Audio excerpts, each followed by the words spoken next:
Welcome to Slay the Gatekeeper. I'm your host, Courtney Johnson, and I am here to un-gatekeep the gatekept. Thank you so much for being here.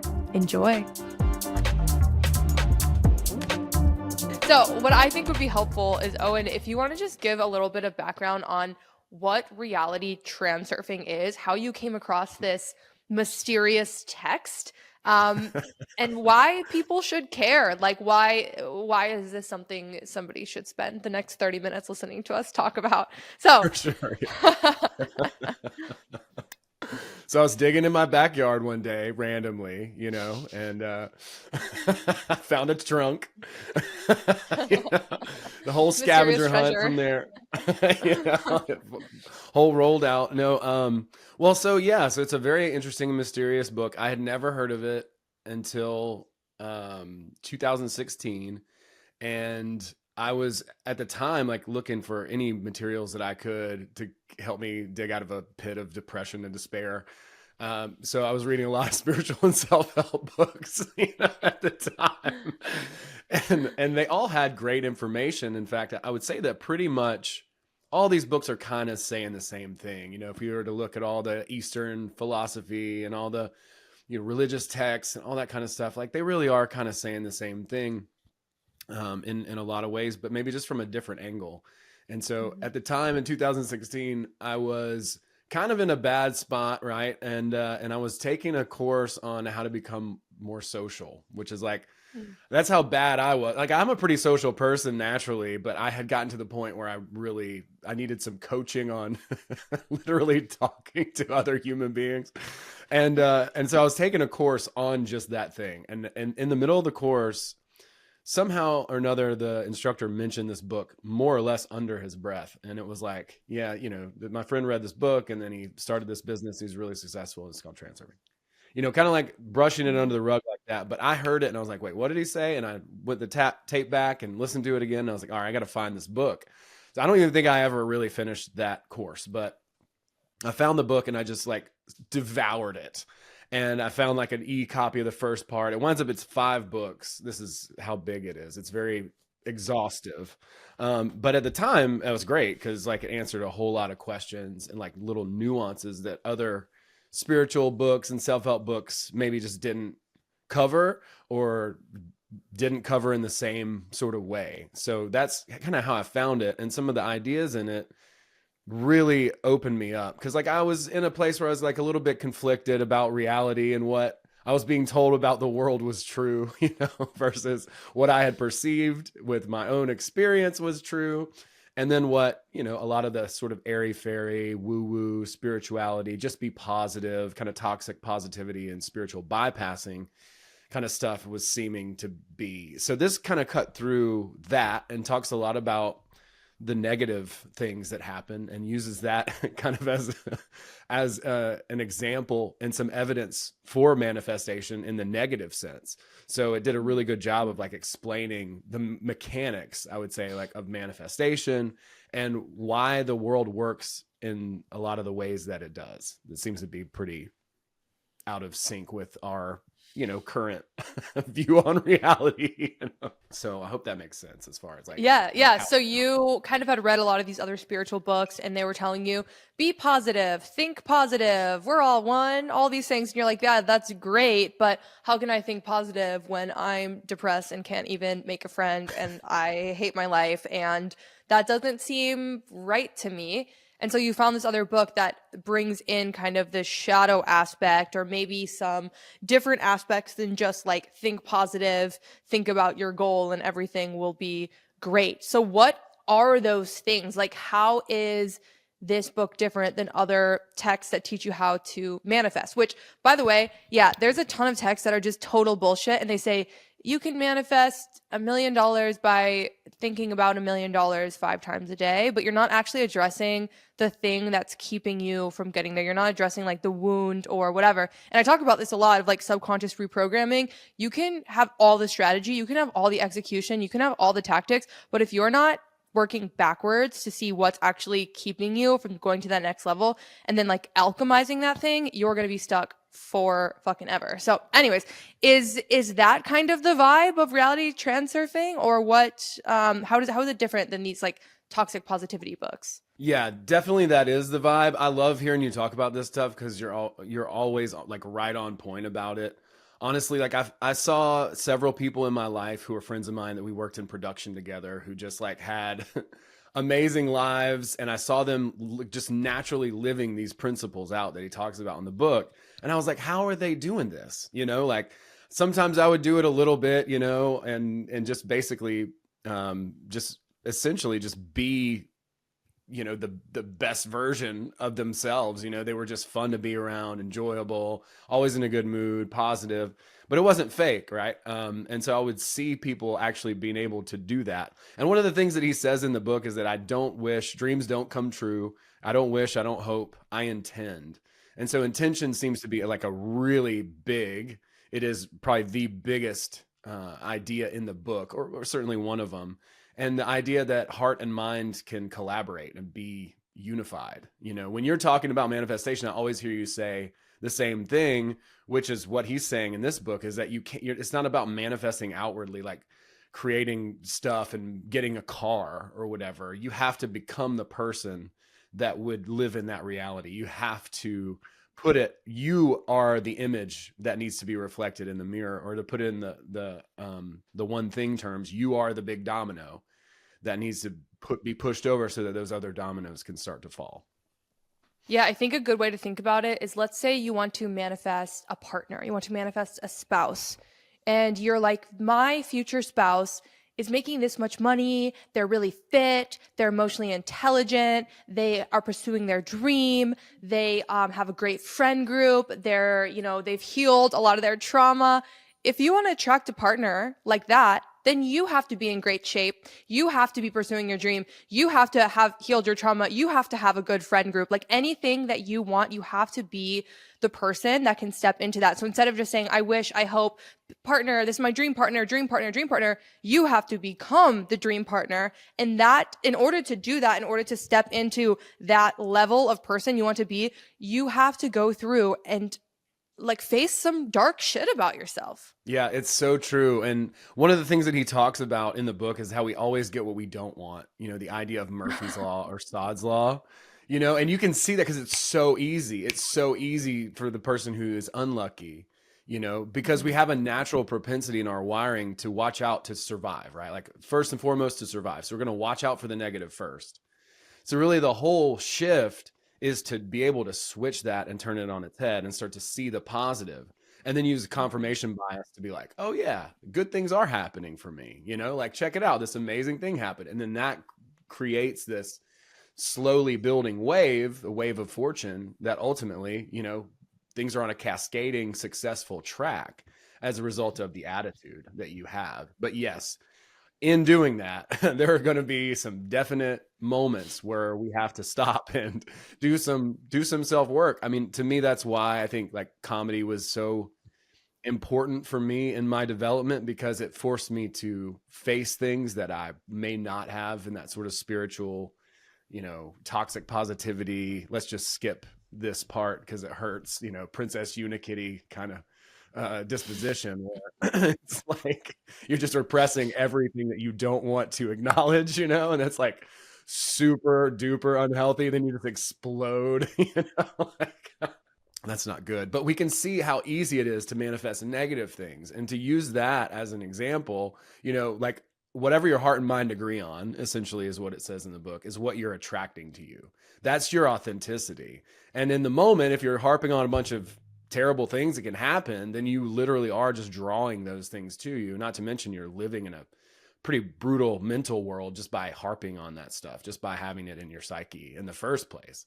But when we basically focus on what it is that we want instead of what we don't want, which most of us are inclined to focus on what we don't want, and then start taking steps in that direction, very much like Bhagavad Gita, like, passionless action or detached action, then we just, like he says in the book, take one step in front of the other to the letterbox. So, it's not a big deal. There's not a whole lot of importance, as he calls it, or in the East, they might call it attachment. But I like the emphasis on the idea of importance, because it doesn't mean that you don't care at all. Detachment kind of seems like, you've become this automaton who doesn't have any emotions. It's like, you can still care. You just don't want to care too much, and that is actually part of it. Like the recipe to success, there's an emotional aspect to it that no one really talks about. And that's what this law of attraction, manifestation sort of world attempts to talk about. And I think it does a good job in large part,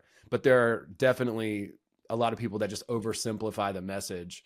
And then I think people get off track because they think they can just lay on their couch and like visualize some stuff. And then all of a sudden it's going to become a check in the mail. And it's not that simple. Hmm. Yeah, there's a few things I want to double tap on. One is the specificity, like in the detachment. How I think about detachment is like, again, let's say in the context of dating, you're saying, I really want to manifest dating Jim from the, I don't know, product team. My coworker Jim is really hot and I want to manifest him exactly. Well, that's a specificity, that's an attachment towards a certain person. Instead of doing that, you can think, what are the qualities that they have that I really want in a partner, and I'm going to manifest somebody with that quality. Or, oh my god, this is my dream job, I have to get it, this is the only thing, this is my dream job. Well, what makes it your dream job? Is it that company has a good community? Is it that you're going to be creatively expressed? Is it that you are going to be on these certain projects working with this type of client and you're going to feel blah, blah, blah? Like those are the aspects to manifest, rather than just like, it has to be this thing, this person, this amount, this job, or like this house, right? Like instead of like, that is my house. Actually, I did manifest a specific house, but I feel like that's rare. More like, how does this make me feel? And then something else that you talked about was clocking the positives. Oh my gosh, a cheat code that has been really helpful for me that one of my friends taught me is, I'm like, look, I'm feeling so unorganized. I'm feeling so chaotic. And she was like, you need to get a notes app on your phone and clock every time you feel organized. Okay. I did the dishes. I feel organized. My inbox is at 0. I feel organized. I threw out the coffee cup in my car. I feel organized. And you literally are training your brain, like you're saying, to have a positive feedback loop. And that is going to help more and more and more. So I love that. Yeah, that's awesome. I love that too. That's great. Yeah, that's like From the Winter Effect is a newer book. But I mean, all this stuff is just as old as the Bhagavad Gita is. It's really just about celebrating the action. So every time you do that, you're like, I feel organized, I did a thing. Celebrate. That's great. And then we can take that even further, where he says that even in the negative moments, those should be celebrated too, because if it works out, great. But if it doesn't, something even better is coming along. So yes, that is so important. I love that. I know I keep using the example of dating, and I am not dating. I have a boyfriend. But whenever I was dating, and every time someone would like break up with me or it wouldn't work out, I'm like, yes, that's amazing. I'm so happy because I'm going to find someone exactly like that person with all those qualities, but a little bit better. But a little bit better in these ways. Maybe they'll be a little taller, Right? For sure. Or Yeah, like, oh fuck, I got laid off from my job. That means a new job is coming. That's probably going to pay me more money. Fuck yeah, I got laid off from my job. Whenever people say they got laid off and they're coming to me like, Courtney, I need LinkedIn help. I got laid off. I'm so sad. I'm like, hell yeah, I'm so proud of you. That's awesome. That means great things are coming. Like, fuck yeah. Okay, I also want to talk about intention. So you talked a bit about the importance of intention rather than wishing or hoping, like setting an intention. Can you explain a little bit more about that? Yeah, intention is really a big part of the book, and that also comes from when your heart and mind are in agreement with each other. Like that is part of that thing where we're once again separating this idea of manifestation from getting stuff from the world. Give me my stuff, to being like, hey, what do I really need? What's going to make my life awesome and a celebration and click with me? Like, what are the things, I mean, it might be, for somebody, it might be a 5,000 square foot house with a view. For somebody else, they might want a little cabin in the woods. Everybody's different, but like intention is really, is our superpower as human beings. Like later in the book, he says that, is it possible that aliens built the pyramids? Sure, maybe. But like all of these spiritual teachings are pretty much derivative, I would say, of kind of they're all coming from the same place in so many ways. Like, I don't know if that's ancient Egypt or Toltec tradition or what, because like there's all these pyramids everywhere. So he's saying like, very likely the pyramids were built with intention, not by aliens or some crazy far out, sort of thing. Very likely intention. And so intention is something that we can understand really, really well if you think about lucid dreaming. If you've ever had a lucid dream or become aware in your dream, what he's saying is that in a lucid dream, what happens in dreaming is that our soul flies into the alternative space or infinity or the Akashic records every single night. Our mind turns off, and then our soul just flies and does kinky, weird stuff. It has some fetishes, okay? So it does all that stuff. So when it's in the dream space, it's just running around infinity. That's why if you look in a mirror, you're not going to see your own reflection. It'll look like somebody else. It's pretty weird in a dream. But when your mind and your heart both become awake in the dream, so you're lucid in the dream, now all of a sudden you've unlocked intention. You can do whatever the hell you want. If you want to just start flying, or if you want to talk to someone or sleep with someone or whatever it is that you want to do, you can literally do it right there in that moment. And that's a great example of intention in the dream world. It happens immediately in the dream space because it's fluid there. It's not dense and inert like the physical space is. But in physical reality, we do the same thing with our intention. 100%. We just have to navigate this like denser reality that is third dimensional. So it takes some time before, we, create the thing, before we intend upon it and it shows up in the reality. So those are the same things. The idea is to become aware in the dream in waking life, and then all of a sudden activate an intention. And there are two types of intention we can go into a little bit more deeply, that basically will harness us, to our goal, give us momentum, and start to bring our goal towards us as well. So we're in alignment with who we are. We're generating intention. We can see intention as if you're walking down the street and then, who's going to go which way, right? Like the intention is going to show us. If someone's at a party and they need to get to the bathroom, somehow we just know and we just get out of their way.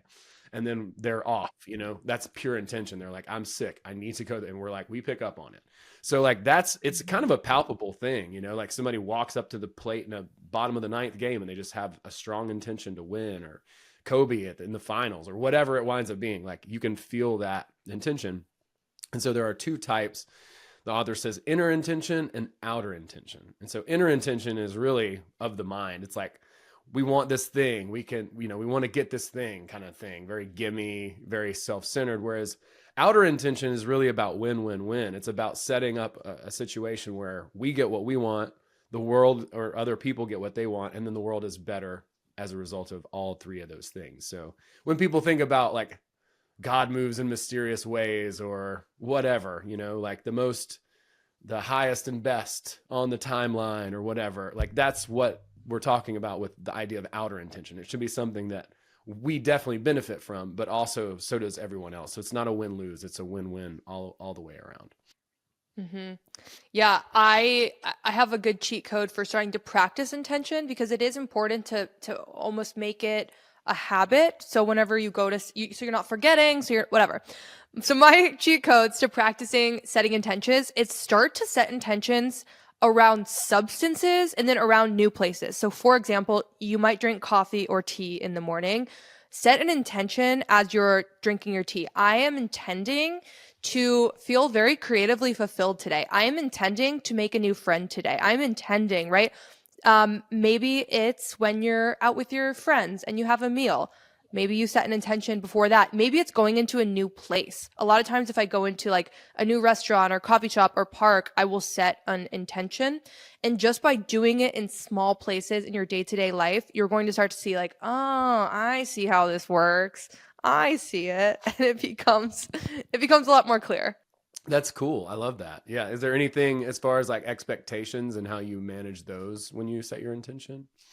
I usually set my intention around a feeling instead of an outcome. So instead of maybe I want to make one new friend at this coffee shop, I might say I want to feel connected. So maybe I'm not focused on the intention of making a friend, but maybe I do feel connected in another way. So when you focus on the feeling, it's hard for the feeling not to come. But if you focus on an outcome, that could be a little bit harder if you're attaching to the outcome.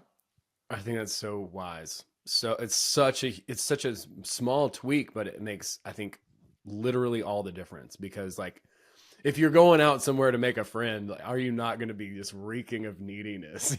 Like, yeah, exactly. Hey, be my friend. Sit down here with me at this table. Like, and I can literally that excited when I'm meeting somebody, but like, Yeah, your intention is to feel connected and you don't meet anyone there. You can still follow through on that intention. Call someone, text someone, go give somebody some motivation, like connect in other ways, right? Go pet a dog. yeah, yeah. Connect. I think we're, often we're wanting connection with ourselves too. So, that can come somewhat full circle, and giving ourselves the things that we want to get from other people, which is what he talks about in the book later called frailing. It's kind of like the same idea as like, it's similar to outer intention, where you're reading off of somebody else what it is that they're intending for, what is their inner intention, what is it that they want, and then you give them that, and then it's much easier for you to get what you want. Usually comes all by itself. So if we're going to sit down and have a conversation and I want it to be heard, then I would listen first, and then be like, oh, what's Courtney got to say, what's going on with her, and just like open up and take it in and listen and show you that I listened. And then when you felt like, okay, wow, I feel like I got everything out, then you might be like, what's up with you? And I'd be like, I'm glad you asked, and then we'd share that way. So it's kind of a way to think about it. Yes, give what you want to receive. I also think it's important what you said earlier about everyone's desire being different, because I think there is some collective scarcity mindset where we're like, well, what if everyone wants to have a really successful business? What if everybody wants to live in the big house? What if everybody wants the this or that? Not everybody wants everything that you want. It's probably in your bubble you think everybody wants the thing that you want. Like I think, oh my God, everybody wants to be an entrepreneur. That is so not true. That is not true at all. Like, no, a very small percentage of people in the world want to be an entrepreneur. Like there is space for everyone. Going back to the dating example, I think it's like like your type. Like you have a friend, you're like, what do you see in that person? They're really weird and awkward and funny looking, but they're like, that's the most amazing person I've ever met, right? Everybody has different types, and you have different types like in your desires in life. Yeah, he even talks about in the book, when we go after our goal, it's something that's specifically custom ordered for us. So like to think of it in a shop, everyone's standing in line waiting for the one generic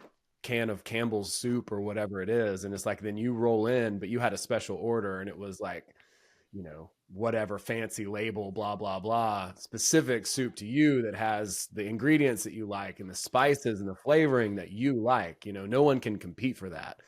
And it's something that we need to remember, as we're like one of one, like there's no one else like you at all. So by really understanding your own authenticity, that's where our gifts are going to come from. Mm-hmm. Yeah. And you also talked about how like your manifestation could be somebody else's manifestation too. Like what you are desiring, maybe you're desiring a great job and that other person is desiring a great new team member, right? Like our manifestations happen collectively, they happen together, which is quite beautiful. I think so too. Yeah, it's amazing actually to kind of watch that happen. I had a friend not too long ago kind of come up to me and was kind of like, a little bit, had a little bit of an attitude. I heard you talking on Patreon about this, where you had some people who maybe were throwing shade on influencers. And you're like, wait a second, like that's kind of what I'm doing. Yeah. Like, Did you have a friend throwing shade on comedians? Oh no. I mean, it's hard to throw shade on comedians. Like you're gonna get one back. You know what I'm saying? Like you're kind of asking for it. But he was like, "How's the transurfing thing going?" That kind of thing. And I'm like, "Dude, it's going really well."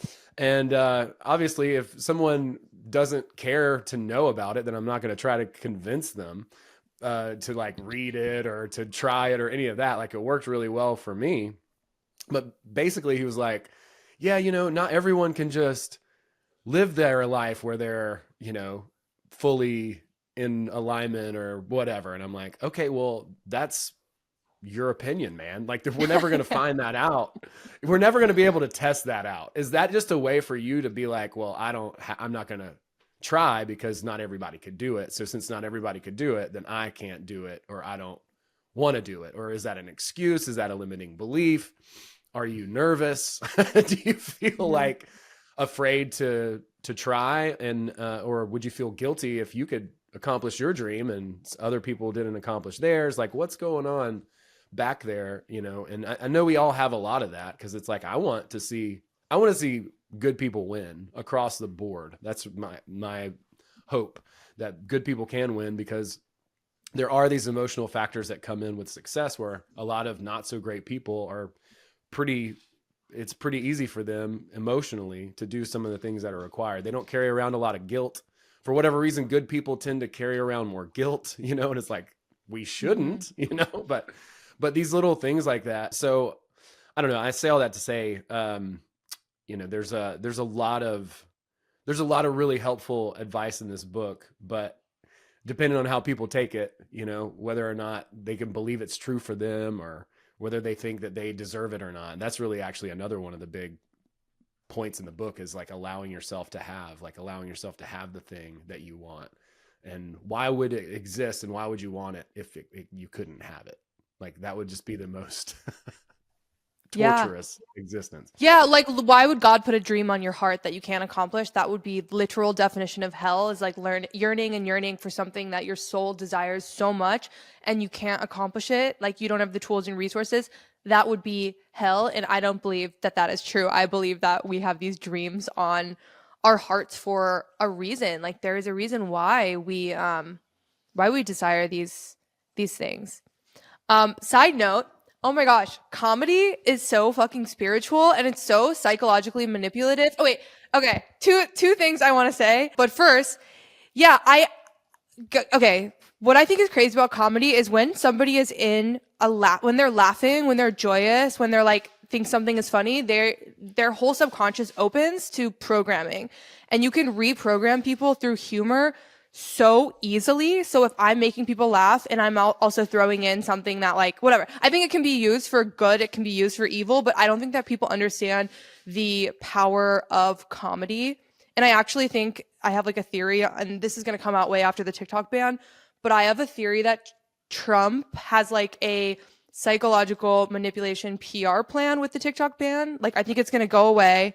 I think he will reinstate it. And then I think there'll be pushed a lot of memes where it's like, haha, thank you, Daddy Trump. We love you. Like it's almost going to start funny, but then it's actually going to sway public opinion in his favor through memes, through jokes, and through comedy, which people do all the time. People just don't realize that this is like a political move. It's a psychological manipulation move. But I just want to surface that because you're a comedian and you understand the power in comedy.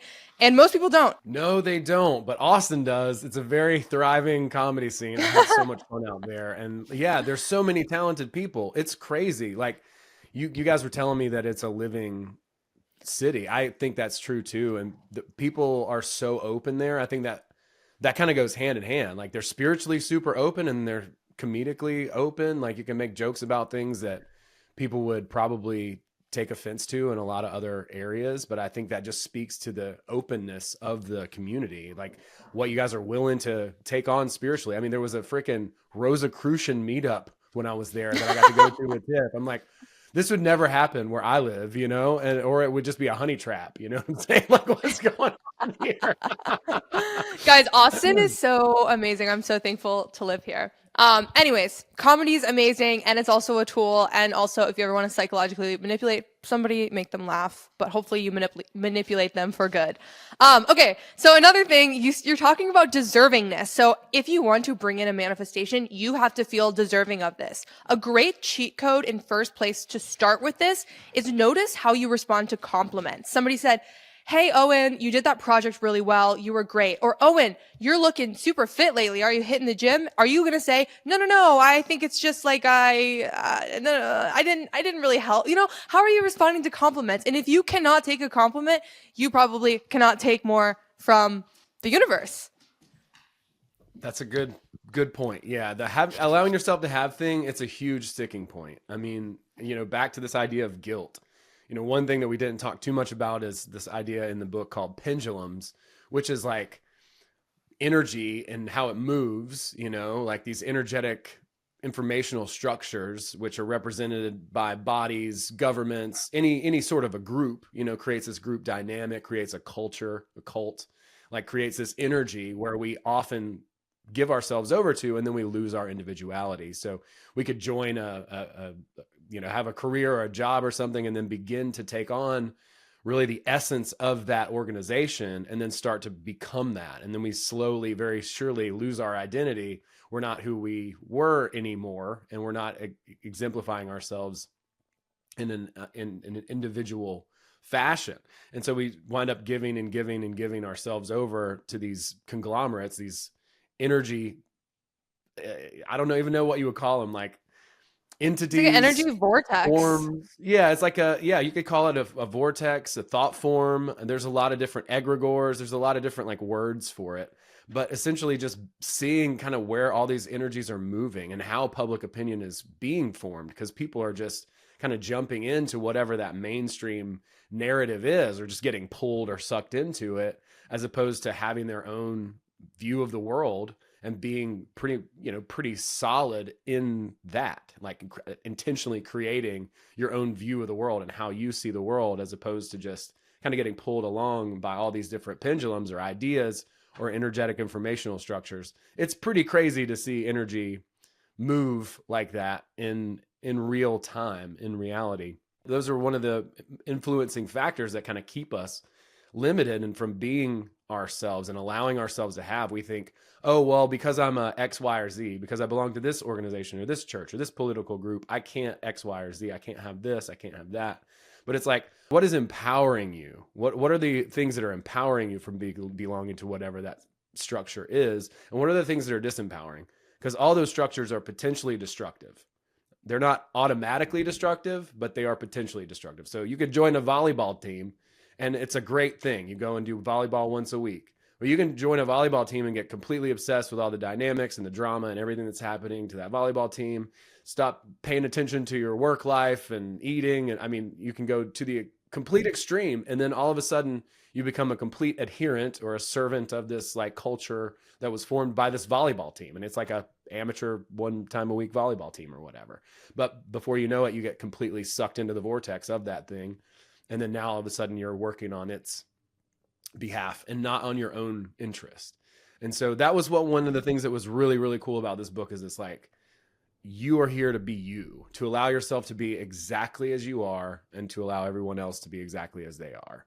So like at the time I'm like struggling with, I got to change the world or whatever. It's like, no, dude, you can't. You can't do that anyway. But you can work on changing your layer of the world, and so that you aren't like doing the work of someone else's best interest. Instead, you're working on your own best interest and creating something that benefits you and the world around you. And so that's just another one of the ideas that's in the book that I love sharing. It's kind of hard to explain, but if you think about it, or if you've ever been somewhere and there was like a big group of people doing like a protest, or, people started a flash mob or something like that. Like these things, they happen, they just kind of like pop up out of nowhere. And then all of a sudden you see this thing happen that really kind of defies logic. It's like, these people wouldn't normally do this. There was an old book written about this called The Crowd by Gustave Le Bon. He's a French philosopher. And he was talking about how people in crowds, even at like a football game or something, will do things that is completely out of their character. Like I've seen people at this Georgia football game throwing chicken bones at another person because they were wearing, the other team's colors. You know what I'm saying? Mm-hmm. It's like you're a grown ass man throwing chicken bones at another human being. What does it matter? You would never do that at work on Monday, doing crazy things because they get swept up in these energies and these ideas that really have nothing to do with them. Yeah. Yeah, it could be a waste of time. It could be, I think this is really, really important, because what I see people get sucked in the most, obviously religion, politics, political parties, and sports. Like sports is a great example. Sports can be so much fun and great, but yeah, if you're assaulting someone because they're wearing a different color than you, like what the fuck? And you might think, Courtney, that's crazy, I would never do that. I don't know. I've also seen people I personally know say the most horrible things to other humans just because they're wearing a different color and they've had a few beers. I'm like, what the actual fuck? You would never say this to like. Anyways, so yeah, we all participate in these pendulums. Just start to notice when you're getting sucked into it, and know that there's not a right answer. Like, I think that's also something just to surface. A lot of times we're like, what religion is right and what political party is right and what volleyball team is best and what sports team is best and what club is best. What's the thing that will finally save me? What's the thing that's finally right? What should I do? There is no answer. That's the thing. There's no answer. There's not going to be something that saves you. It's all on you. You can choose little bits and pieces of this, but once you're like bought into a doctrine or a philosophy or something and not allowing any wiggle room or any change, you're in the pendulum. Yeah. Well said. Love it. Well, is there any more tips, tricks, ideas that the audience might find helpful from the book? Yeah, there's a lot. There's so many. I mean, it's such a great book. Like, he does such a great job of like weaving in all the sort of nuanced things when it comes to a lot of these topics, when it comes to manifestation and these ideas. There's slides or like creating the ideal reality. But what you touched on as far as manifestation, I think is really worth reiterating, that it's about the feeling and not the outcome. It's so easy to get locked in on this thing that we want so bad and see it so clearly, and every detail is perfect. We can taste, touch, smell, blah, blah, blah, all that stuff. The reason why we do that is to create the emotion in ourselves, because the emotion is what is being broadcast out and then reflected once again back. So that's what's really important, not this specific person, because that's fucking witchcraft, or this specific thing or whatever, right? It's like, no. We just want to understand what that emotion is, create that through image, and then blast that out, and then start taking steps toward it, and then celebrate every action. Every action is worth celebrating for the fact that you're taking the action. So it doesn't have anything to do with the outcome. If you went up and you talked to that person that you thought was cute, that's a win, right? Like that's a win for you. You did a great job. You went for this job that you wanted, or whatever it was, whatever action that you took, celebrate that action. And then that kind of hacks that dopamine drip. So it becomes less outcome based, and now it's action based. So now every time you like do something that pushes you forward, that expands your comfort zone, you are rewarding yourself for it. So yeah, that's what I would say. I love this stuff. If people have questions about it, they can see the hundreds of videos that I've done about it on YouTube. And then I'm doing a book club later on this month as well. If people are interested in that, they want to learn about that, they can hit me up and get more information about it. You also do coaching around this too, right? That is correct. Yeah, I am a coach, and this is pretty much my bread and butter system. Like, I've been studying this for like 8 years. And so there are some sticking points and stuff that he talks about in the book. It doesn't necessarily. So like, for instance, we were talking about allowing yourself to have, you have some great cheat codes for this stuff as well. And that's kind of what I've been working on, is just kind of filling in the gaps where there's maybe a little bit of resistance, or some of the ideas aren't understood as well. I work on this, and then specifically purpose, or finding your true goal, because that's what really lines up the heart and mind and gets you, really in alignment with yourself, and moving in the direction of authenticity and what your goal really is. Mm-hmm. I love that. Yeah. Purpose. Purpose comes from desire. It comes from unearthing all of the gunk that's, in your soul and mind, and really getting down into what do you actually want, not what you should do, not what you think you need to be, but what is your real desires. And sometimes it can be scary to go to that place. So I think it's great to have some help. And guys, Owen's content, Owen's book club, his groups, his coaching is absolutely incredible. How can they find you? What are your socials? What's the best way to get in contact? Yeah. So Bootsy Greenwood, a simple Google search should do. My website's bootsygreenwood.com, and then all my socials are Bootsy Greenwood of some form or fashion. There might be a dot or like an underscore in there somewhere, but Bootsy Greenwood is my pen name, internet name. And then, yeah, my birth name's Owen Hunt, but there's a character on Grey's Anatomy that has that name, so it kind of ruined my Google credit. So I had to go with Bootsy Greenwood, which is just my stripper name. I love it. Like derived from the street I grew up on and the first pet we ever had. Oh, I love that. I didn't know that story. How fun. Well, y'all, check out Owen's stuff. Owen, thank you so much for coming on the pod. Yeah, thank you so much for having me. It's always a pleasure to chat with you. Okay, y'all, if you liked this episode, you would love my Patreon, okay?